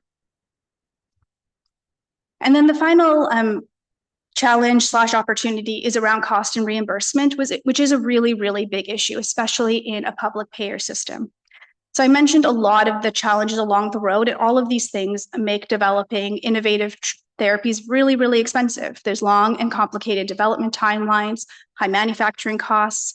We're working often with really smaller rare disease populations, which leads to high trial costs, but also lower potential for cost recovery. And this leads to often high costs for the payers. Because these treatments can have really life-changing impacts, the actual cost isn't necessarily an issue. Some of the issues, though, are that it can be a really high upfront cost where the impact isn't potentially seen for 10 or 20 years for the healthcare system. And there is also right now, as I mentioned, uncertainty about long-term efficacy with some of these one-time treatment products. So in terms of opportunities, these are some innovative payment and access models which are starting to be seen around the world. For instance, outcome-based payments or even annuity payments. And I think it's also clear that you really need to have very early payer engagement, as well as more innovation in how we are looking at health economics and the impact of treatments on healthcare to really show what the impact of some of these therapies can be for the patient. So looking ahead, what I've tried to show today is that we are at a point where we have a lot of first-in-class treatment options, some of which even offer curative potential. And I think it's really up to all of us to make sure that our systems are ready so that there is affordability, equity, and sustainability for us and for our healthcare system and for patients. So thank you, and I'm happy to answer any questions.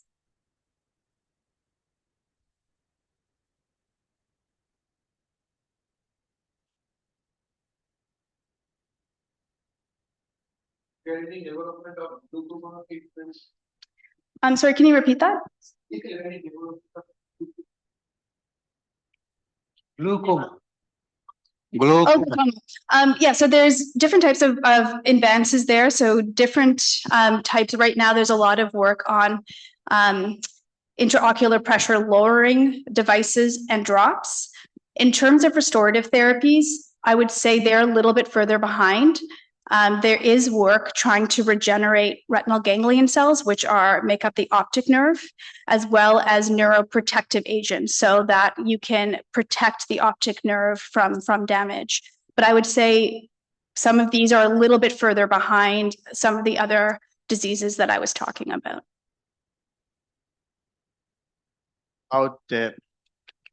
You mentioned about different trials, phase 1, phase 2, phase 3. You also mentioned there was a gene therapy approved in 2020. What are the phases and why are they, is it up to 3 or what will happen after that? Yeah, so there generally is a phase 1, phase 2, phase 3. Sometimes the phases will be run together. So you'll see something called a phase 1/2 trial or a phase 2/3 trial. And phase 1 is usually a safety trial. So this is the first time it's being tested in humans. It's being tested on a very small number of people. And the main question is it safe? And also, what's the highest dose we can use that is safe? So that's phase 1.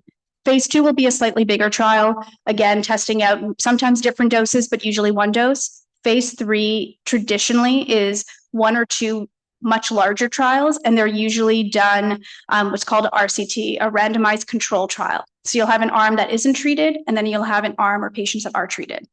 And then once all of those are done, the sponsor of the trial will decide if they're going to get the treatment approved. And if so, there's often what's called a phase 4 trial. So that's after approval when the treatment is in market, where you're testing the post-market impact of the treatment on patients, so more real-world evidence. Hello, Juan Pernia. Question in regard to, time is of essence for these people or who have willing or waiting to see if there is anything that can be done for them. And one of them, let's say my gene has been identified. How likely, and I think we are in the list of finance for blindness, and I put my name for any trials. How likely or what will be the time frame? Because not necessarily, as you mentioned, it's a gene that is very common. It's maybe very specific. And I'm asking this because I have kids, and most likely they will have it, or anyone in the family. So just from the point of view, how do you select? How long will it take? How likely is that will happen and it will be considered? And how do you contact your people if you're in the list? Okay, so those were fantastic questions. So in terms of how do companies decide which gene to study for a new therapy? A lot of times it has to do with the number of people who have that specific mutation, or the types of research tools that already exist. So if there is an animal model that has a similar gene mutation that we know about, that's what happened with Luxturna. There was an animal model that had the RPE65 mutation naturally. And so it was an easy model to do a lot of research on. So if I would say there's over 300 different genes that can cause an inherited retinal disease, you're right. It's going to be really, really hard to make a new gene therapy for every single type of disease. The good thing is that there's other treatments that are called gene agnostic treatments. So these are treatments that don't have to be specific to your genetic mutation. So for instance, there's a trial taking place in Montreal right now, looking at something called NAC, N-acetylcysteine, which is a drug which can reduce cell death. So it can try to prolong sight, but it's not gene specific. There's other types of gene agnostic therapies that I talked about, stem cell therapy or optogenetics, which again, it doesn't matter what gene mutation you have, they might be options. But in terms of reaching the clinic, the optogenetics and stem cell therapies, I think realistically, you're looking 7 to 10 years at the earliest to reach the clinic, to reach patients outside of a clinical trial setting, and that's only if they work. So the gene therapies are a little bit closer, and some of these other like drug ones are coming a bit closer, but some of the optogenetics and stem cells are a bit further away. And then in terms of contacting patients when new treatments come into the market, so we actually have an inherited retinal disease patient registry. And so you can come onto our website, learn more about it. And if you sign up to that, and you sign up through different hospitals across Canada, then that's a way to get contacted if clinical trials come with your specific gene mutation, or if a new treatment comes to market.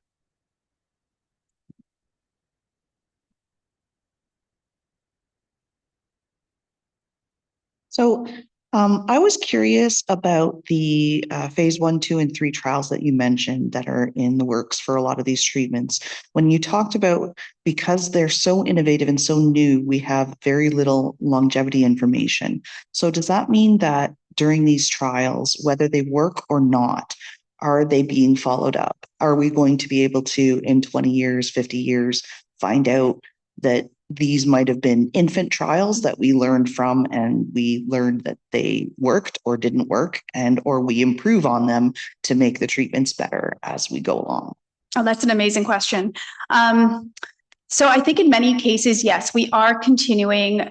So if a treatment gets approved, there will then be continuing studies about it, because that is part of the regulatory process. For treatments that have done, say, a phase 2 trial, and then the results weren't maybe as promising as people wanted and they stop, there are, I would say, 2 answers. In some cases, patients are followed up for a longer term, but for some of them, if the company is no longer funding it, there might not be a lot of follow-up. So I think it depends on how the drug is being, or the treatment is being funded. In many cases, there are long-term follow-up studies being done, though, but maybe not quite as many as we would like. Thank you so much. Thank you very much, Larissa.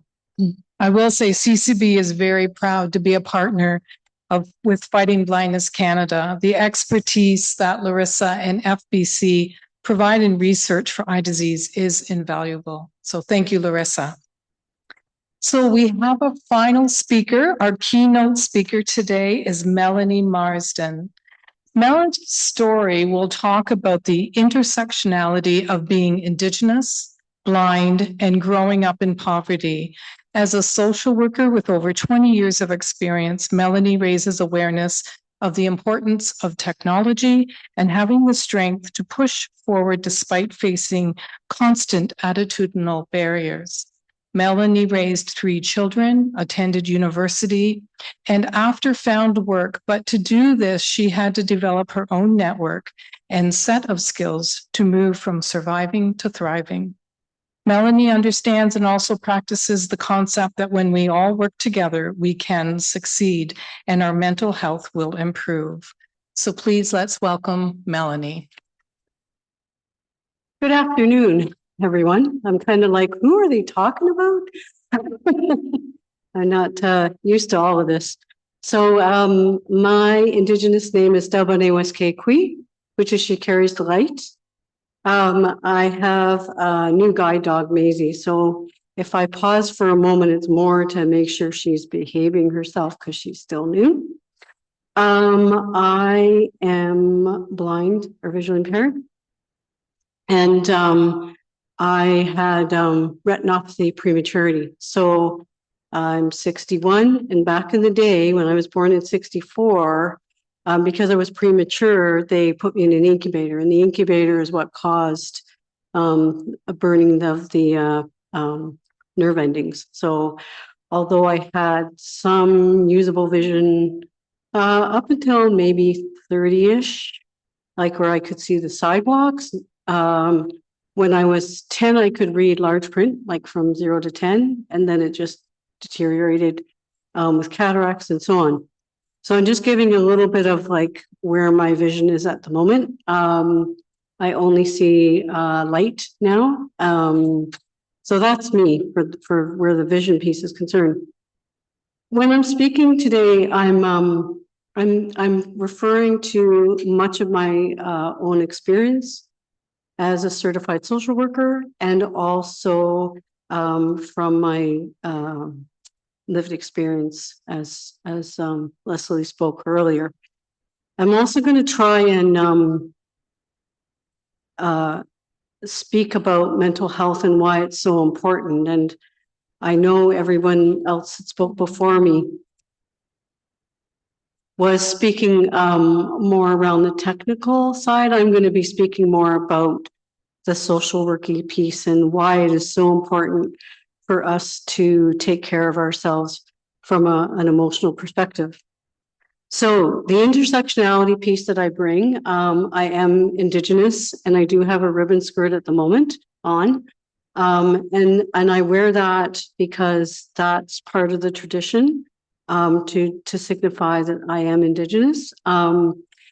Partly because for those that can't see, I don't look Indigenous necessarily, although I have the high cheekbones. So I'm just giving some visual perspective where that's concerned. I am registered with Alderville First Nation Reserve, which means I have a status card. My mom was Mohawk, Six Nations, and my father was Alderville First Nation. So I raised 2 boys in Ottawa, Ontario, from 82 to 2000. During that time, I was doing my Bachelor of Social Work degree and had to constantly battle back then technology because we didn't have everything on USBs the way we do now and so on. So technology back then was a lot more challenging. And so I created a circle of people to help me with reading articles, with proofreading my essays, and so on and so forth. And I mention that because oftentimes when we are experiencing vision loss, I hear in my practice that people are like, my life is ended. I can't drive anymore. My life is ended. I can no longer do anything. Therefore, I'm going to stay at home. And what I'm hoping to do with my presentation is to show that there is life after vision loss. And I'm sure there's many folks here that could speak about that as well. So my examples are going to speak to to that. So fast forward, in terms of raising children with vision loss, this is the attitudinal barrier that was spoken about earlier. It's a constant battle. It's like proving that I am not only Indigenous enough, but I'm also, I have the ability to parent two children.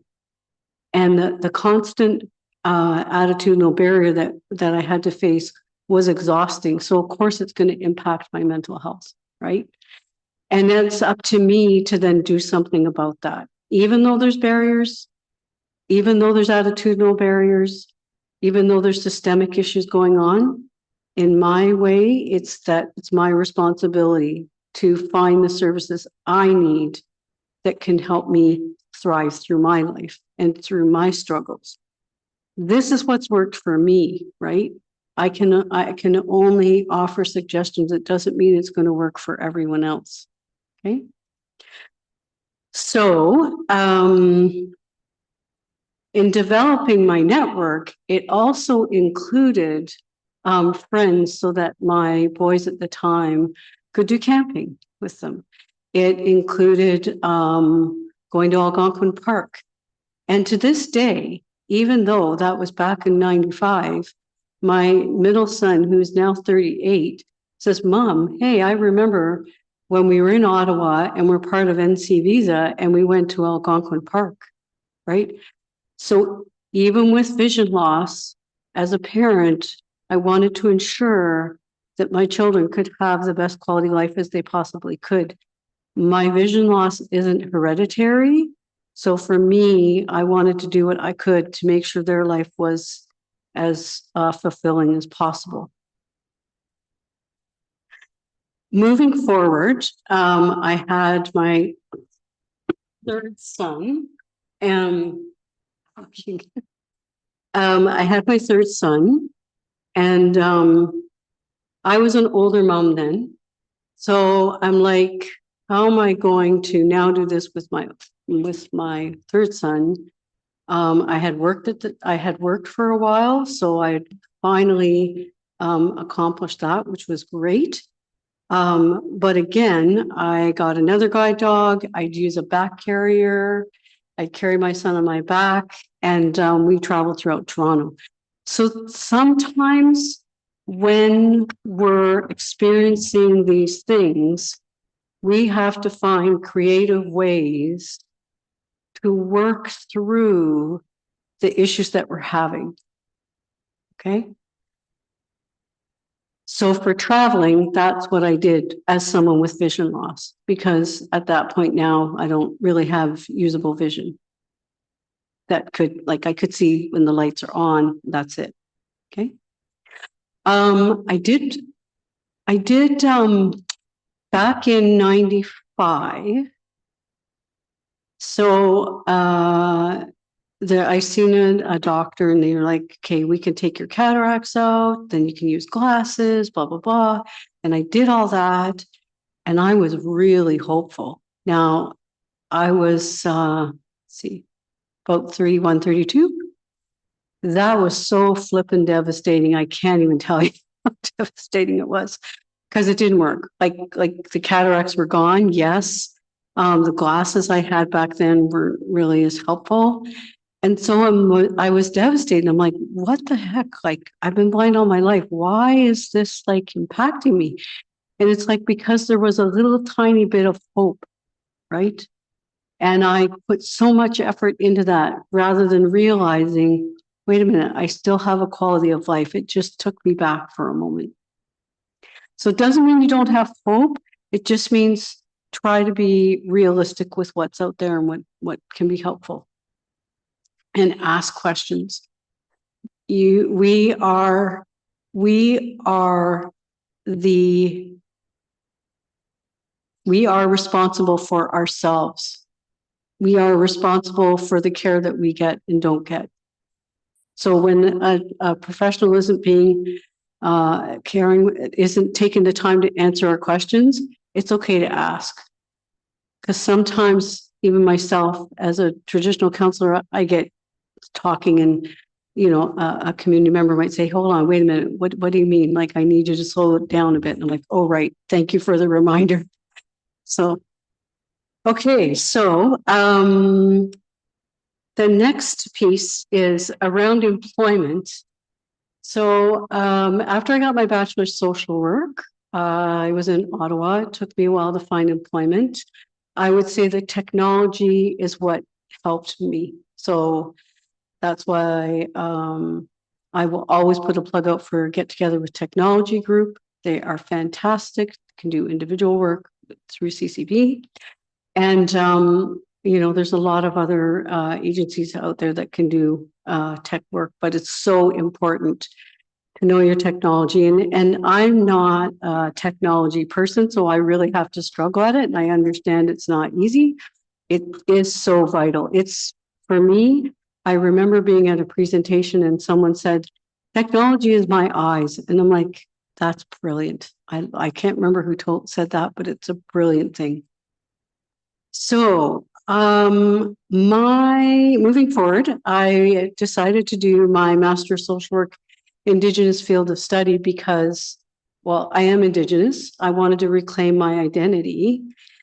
And the piece that's a little bit tricky here is that oftentimes when attending ceremonies, being blind, I didn't know what the protocol was. I didn't understand the importance. I didn't understand when can I go in, which way do I go around the circle?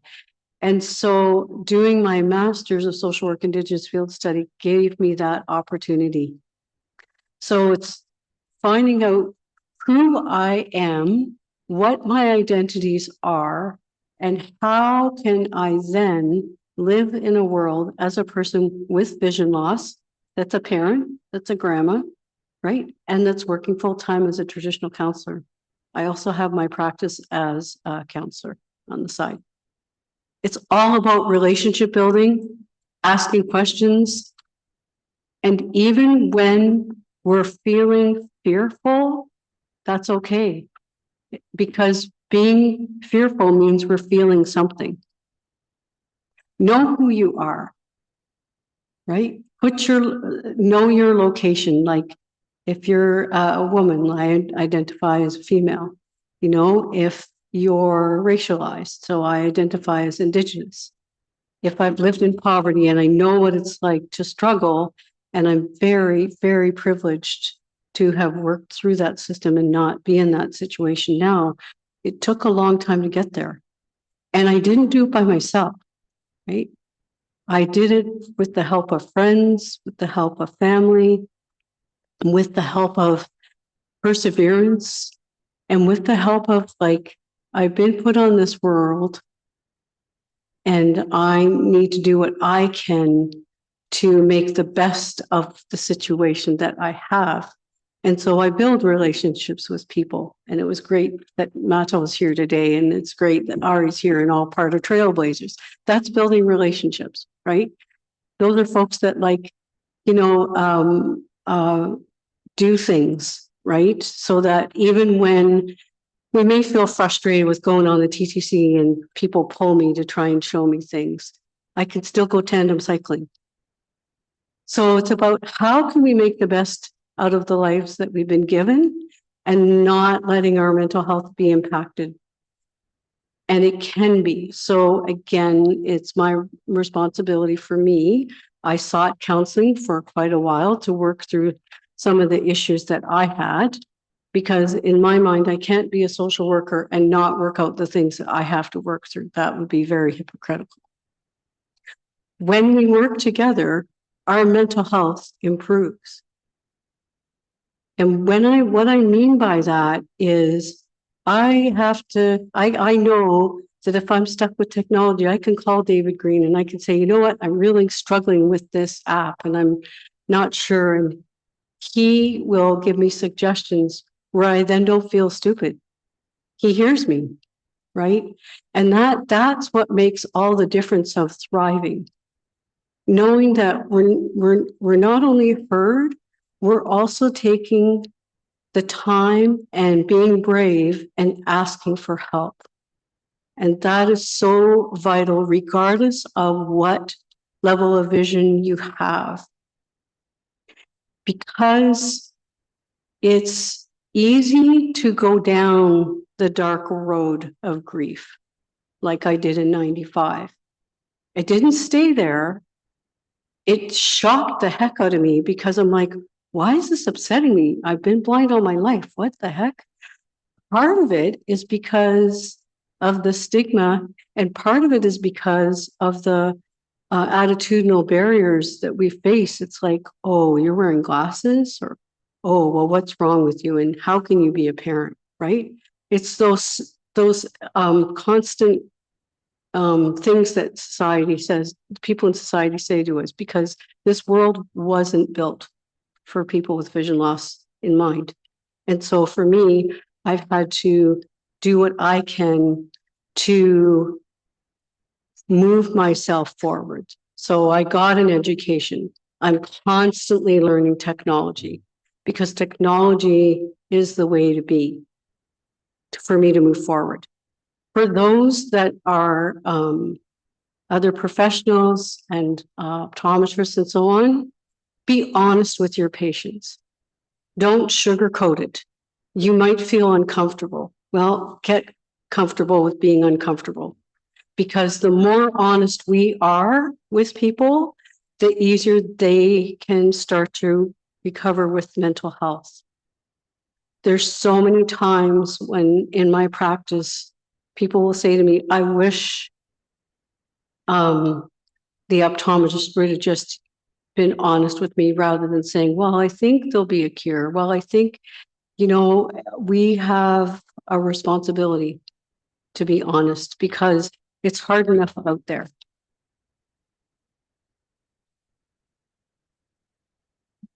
I mentioned earlier about knowing yourself. So for me, that's what my identity is. And how can my identity as an Indigenous person shape who I am today? And what that looks like is that I am a traditional counselor at Anishinaabe Health Toronto. I am able to attend ceremonies with support. I am able to continue to learn and have lifelong learning. These are things that move us forward.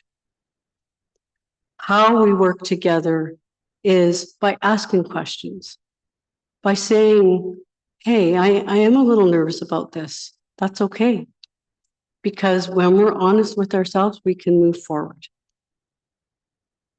In closing, I just want to thank CCB for being invited to speak, and just know that everyone's mental health matters. And when we are honest with ourselves and identify the various layers that we ourselves have, that's what can then help us move forward. So again, with myself, I'm Indigenous, I'm blind, I am a grandma or kokum. I am privileged to be working, and I have friends and family that support me. And those are the layers that I'm working with at this moment. I'm also diabetic. And the one funny thing is that I remember going to a eye doctor's appointment, and they're like, well, we don't really know if your diabetes is affecting your eyes or not because you're already blind. And I'm like, oh, I don't know how to help you there, but right. So, but I went into it knowing that they probably were going to say something like that. So in closing, just build networks, join Trailblazers or other clubs. They've got bingo. Just move forward. Don't stay stuck. Pretty much. So someone will have to help with the questions. I mean, I can hear the questions, but if there's any raised hands. First, passing the mic, I guess. my name is Mohammed Salim. I am the IT manager in CCB. I don't have a question. Just I want to thank you so much, for this speech. It's very inspiring. I liked it a lot, and it means a lot, really. I have never heard a very inspiring speech like this for a long time. Thank you so much. I appreciate it. Thank you. As a therapist, how do you counsel people with regards to do you ever get people who come in and they've lost something, whether it's a leg or vision or whatever, and you find that they're frustrated because they don't feel like they're speaking with someone in a like mind? One of the biggest things that I have heard over the years, my best friend works as a CVRT for Vision Loss Rehab Canada. And one of the biggest things that she runs into as a person who's got lived experience with vision loss, when she runs into these people in the world who she's trying to rehabilitate and teach how to independently live, one of the biggest things is the counseling side of things. And when she directs them to seek counseling or look into counseling, the issue that they will tell her is that this isn't fair. You're trying to find me a counselor who doesn't actually understand what vision loss is really like. Mhm. Yes, that's very common. You know, grief is grief, right? In counseling, it's very important that you start with where the person is at. And there are folks that are stuck for 20 years or a lifetime, and that's where they are. So what I do in those situations is I try and find some little thing that may give them hope. So, might be someone that's a senior, and connecting them with GTT gave that person incredible amount of hope. It could be someone that's has usable vision, and the treatments that they had didn't really work as well as they'd hoped. Hearing my life experience gave them a little bit of courage to then start going on a walk with neighbors and asking for help, right? So one of the other things I do is I provide counseling with Balance for Blind Adults. And we have a sharing space support group. And knowing that there's a group that other folks are going through similar things also gives people help. So it's kind of like trying to find a little crumb in the world of despair. We can't fix people. It's not my job to fix people. It's my job to walk alongside people, hear them, and validate them. We all have to do our own work, and it's really hard. I don't sugarcoat it. I'll sometimes say, so how's that despair working for you? Right? And it gets a chuckle. It's like, yeah, no, I guess it's not really helpful. And yet I understand it too, right? So multiple things can be true. Multiple things can be true. The most important thing, though, is that we start with where the person is at. We can't move people along. We can hope that they move along further. We can't make them. Each, as individuals, we each have to do our own work. And the more that each of us do our own work, we're a light for folks that are still struggling.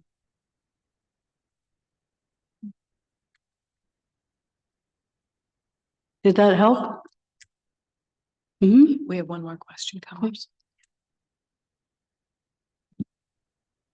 Thank you. That was very inspirational. I really enjoyed your talk. I'm an optometrist, so I'm interested in knowing if you have any other tips on what you wish your optometrist has said or done to help you. To help other people, you mean? Yes. Okay, be honest. Like, resource yourself. It's not our responsibility to tell you how attitudinal barriers exist. That's your work. And I don't mean you, I mean the broader you, right? Yes. So for example, I've gone into different offices, and I'll go in to register, and they'll be like, oh, you have to fill out this form. They're like, well, I can't really do that. And they're like, don't you have a PSW to help you? And I'm like, really? Like, I am a grown woman. Like if I had the support here, I'd have it. Like it's not my responsibility. That's your service to provide it. And so when I went in and I told the doctor about it, the doctor was like, oh yeah, sorry that happened. I guess you'll have to fill out the paperwork in advance next time. Totally unvalidated my feelings, if there's such a word. So you need to validate what the person's experiencing. Do yourself and resource yourself as best as you can. So for example, have a resource list and not just CNIB. So you have CNIB, you have all the agencies are here, you have balance, you have look at community centers in your area, identify if they're racialized or Indigenous. Non-insured health benefits can provide a lot of resources. So that would be what I do, because you're at like optometrists are at a particular spot where we are extremely vulnerable at that time. And the more rapport you can build and the relationship building that you can do with the clients that you have, that will impact their mental health for the rest of their lives, because you took the time to listen and care and create that resource list.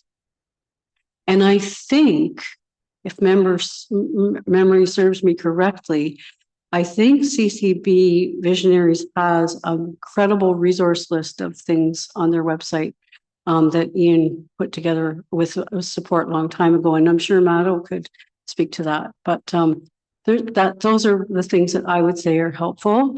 Again, building relationship, being honest, and knowing that like they're at a vulnerable spot when they're with you. And the other piece is that sometimes I'll say to people, at the beginning of the day, I have lots of patience. At the end of the day, I'm not as patient. So try to keep that in mind, that we are people when we get to you, and who knows what we've experienced by the time we've gotten to you. And it's not all on one optometrist's shoulders. It's just that awareness helps so much. Thank you. That's very helpful. No problem. Thank you. Here we go. Thank you. Thank you.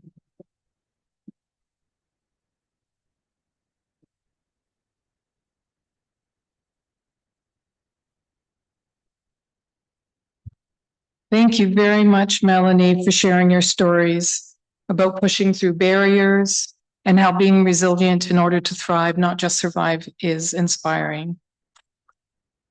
The advocacy you lead to promote how working together to improve one's mental health is exactly why we are having these conversations.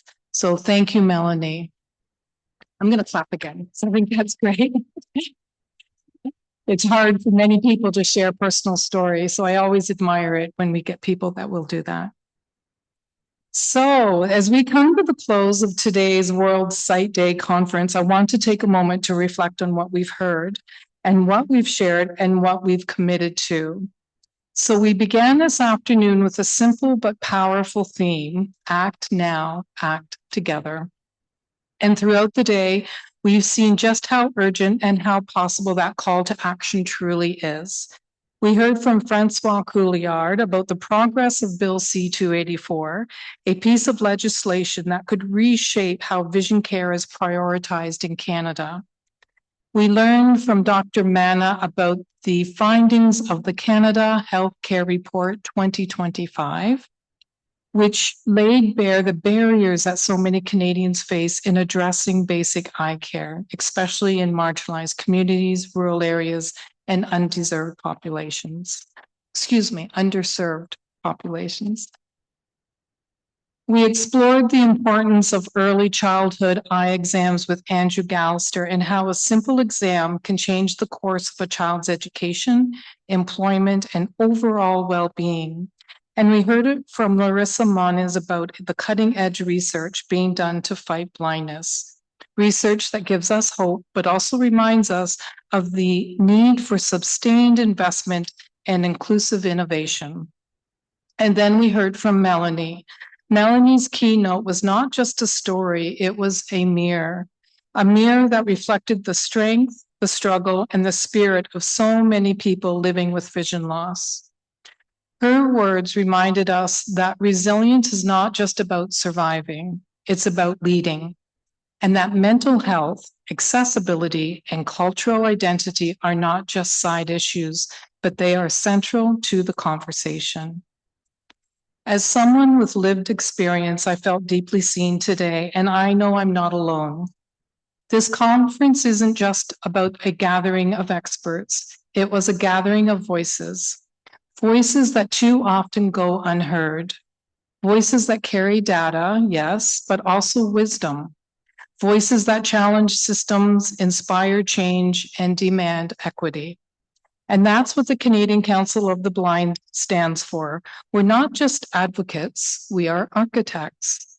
We are building a future where vision health is not siloed, but reactive.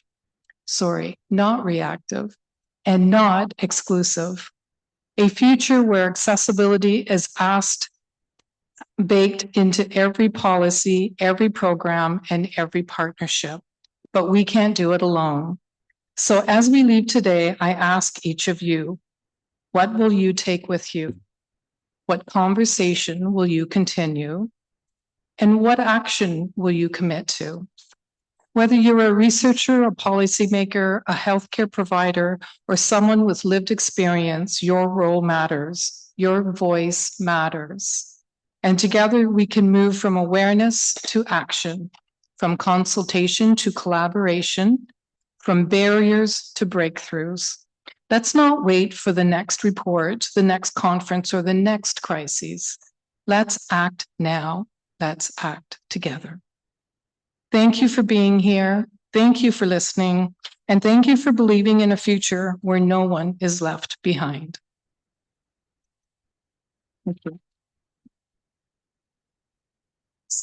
So once again, we would just like to thank our sponsors, AbbVie, AMI, Astellas, Bausch & Lomb, Bayer, Johnson & Johnson, Roche, and Specsavers. And also a big thank you to the CCB staff for their planning and organizing of this event. Thank you, everyone.